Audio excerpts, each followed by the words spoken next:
साथियों नमस्कार। होली का आज दूसरा दिन है और आशा की जाती है कि आपने होली को बहुत सभ्यता और सौहार्दपूर्ण तरीके से मनाया होगा।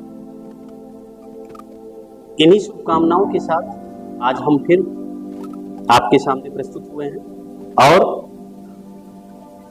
इस वीडियो में हम लोग चर्चा करेंगे जीवन का वास्तविक आनंद क्या होता है।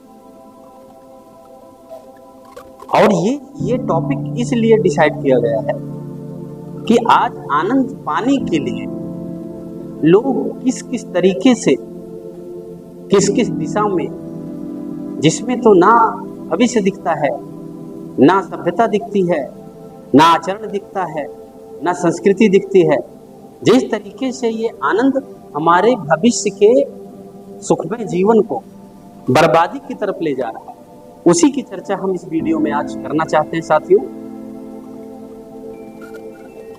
आनंद पाने की होड़ में हम किस किस तरीके से भौतिक सुखों को, भौतिक आनंद को स्वीकार करते जा रहे हैं। आज की डेट में अगर आप देखेंगे आधुनिक टाइम में, तो आपको देखने को मिलेगा कि लोग मोबाइल खोले हुए, मोबाइल का यूज कुछ भी नहीं पता। अलग अलग चैनल पे देखेंगे, कहीं आपको लाफ्टर शो देखने को मिलेगा, कहीं कोई लड़की डांस करती हुई दिखेगी, कहीं कई छोटे छोटे कपड़ों में दिख रही है, कहीं कोई अश्लील धारावाहिक चल रहा है, कहीं कोई गाली गलौज चल रही है। आदमी मस्त है।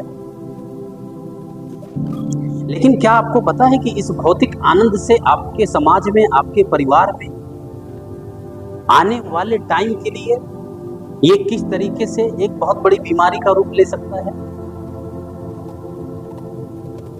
आप उदाहरण के तौर पे देखिए, क्षणिक आनंद में आदमी किस तरीके से लिप्त है। भौतिक आनंद को पाने के लिए आदमी कितना परेशान है, मस्त है उसी में, लेकिन उसके पीछे और उसके आगे दोनों को अगर आप देखेंगे तो वो उसका पूरा का पूरा भविष्य या आने वाला जो समय है पूरा अंधेरे और खतरे में। आप गौर करके देखिए कि एक आदमी को अगर कोई बीमारी हो जाती है, इमीडिएट उसको हॉस्पिटल ले जाते हैं, वहां पे मेडिसिन जो भी उसको दी जाती है, इमीडिएट उसको आराम चाहिए, इमीडिएट रिलैक्स चाहिए। चाहे जितने इंजेक्शन लगा दो, चाहे ऑपरेशन करना पड़े, कुछ भी करना पड़े, इमीडिएट रिलैक्स चाहिए। ये जो इमीडिएट का सुख है, आनंद है, रिलैक्स है, ये हमारे भविष्य को डिसाइड करता है, अच्छा होगा या बुरा होगा।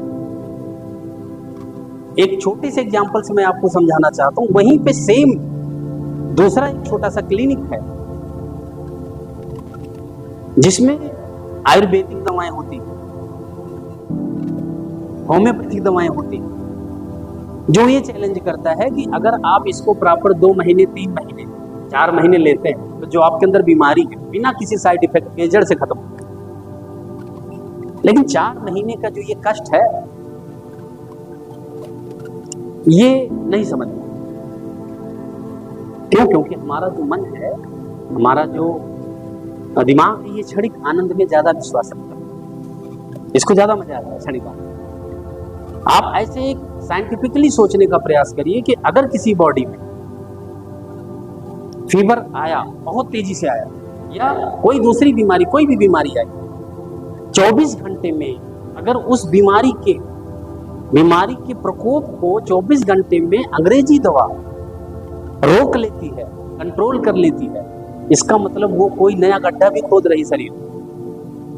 एक नई बीमारी, जैसे आपके लंग्स पे अटैक होना, आपके शरीर में कोई ना कोई प्रॉब्लम वो क्रिएट करेगा तभी। क्यों? क्योंकि उसका इफेक्ट, कोई भी चीज आती है, कोई भी चीज किसी चीज पे अगर अटैक करता है तो उसके अगल बगल का इन्वायरमेंट भी हिलता है, डिस्टर्ब होता है। आप ऐसे देख लो कि सड़क पे एक गाड़ी खड़ी हो और अचानक उसको तेजी से झटका मार के निकालना हो, तो गाड़ी तो निकल जाएगी, आराम तो मिल गया, लेकिन हुआ क्या? नीचे की सड़क खुद गई, सड़क गई, फट गई।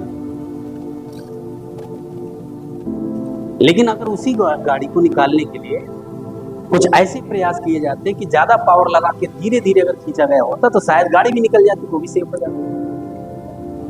ये केवल एक समझाने का तरीका है। बाकी आनंद की जो भौतिकता है इसको समझना होगा। जितने भी ये भौतिक संसाधनों का आनंद है ये हमारे भविष्य के सुखों और आनंद से हमको वंचित है। जैसे आपका एक सामान्य जीवन है, उस जीवन में अचानक आपके पास एक बहुत बड़ी गाड़ी आ गई, पैसा आ गया, अच्छे कपड़े अच्छे जूते आपने पहन लिए। अब आप क्या करते हैं, अब आपका उस गांव में, उस पड़ोस में आपको लगता है मेरे से बड़ा कोई आदमी नहीं, मेरे से बेहतर कोई आदमी नहीं, मेरे से तेजस्वी कोई आदमी नहीं, मेरे से टैलेंटेड कोई आदमी नहीं। भौतिक सुख को लेकर के इस तरीके की सोच रखना आपके जीवन के लिए बहुत नुकसान है। और भौतिक सुख हमेशा विस्फोटक रहा है, हमेशा, चाहे जिस क्षेत्र में देखो, चाहे मोबाइल के जीवन में हो, चाहे संसाधनों के जीवन में हो। गाड़ी लेके आप चल रहे हैं, आ रहे हैं, आपका अचानक कहीं एक्सीडेंट हो गया, पड़ोसी हंस रहा है, मजा आ गया उसको, आ रहा है, अगर किसी ने उसको मदद के लिए भी बुला दिया तो वो मन से आपकी सेवा नहीं कर रहा है, मन से आपको गाली दे रहा है, खुश है। ऐसा सुख का क्या फायदा। दूसरा, अचानक आपके पास गाड़ी हट गई, छीन ले गए, इनको ले जाना,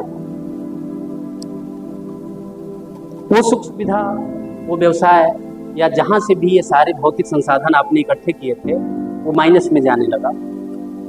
अब क्या होगा, अब समाज के जो अगल बगल के लोग हैं वो आपके ऊपर हंसेंगे, कमेंट मारेंगे, आपको बड़ा कष्ट होता है। अब कष्ट हो रहा है, आप लोगों को जुड़ना चाहते हैं, आपको डाउट होता है कि मेरे से नहीं जुड़ेगा क्योंकि इसके मन में कुछ और है, कुछ और।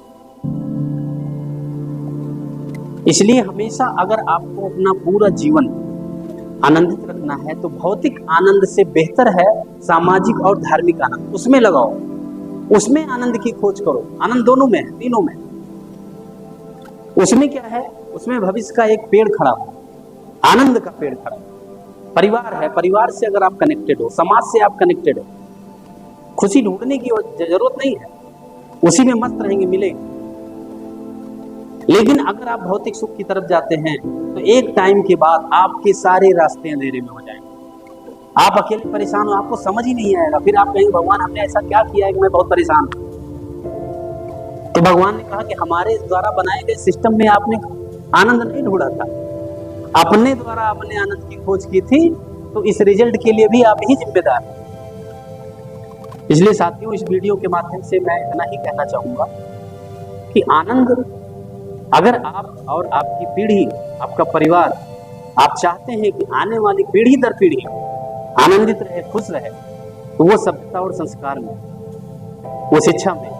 इसलिए आनंद की तलाश आप सामाजिक रूप से, धार्मिक रूप से या दोनों रूप से ढूंढिए, तो आपका परिवार पीढ़ी दर पीढ़ी सुरक्षित रहेगा, खुशहाल रहेगा। और वो जो टेस्ट है, वो जो मजा है, वो भौतिक संसाधनों वाला आदमी कभी नहीं पा सकता, वो उसे हमेशा बचे। इसलिए इस वीडियो के माध्यम से मैं यही मैसेज देना चाहूंगा कि आनंद के इस तूफान में इस तरीके से आप ना डूबे जिससे कि हमारे भविष्य का जो आनंद है, भविष्य का जो सुख है, वो अंधेरे में आ जाए।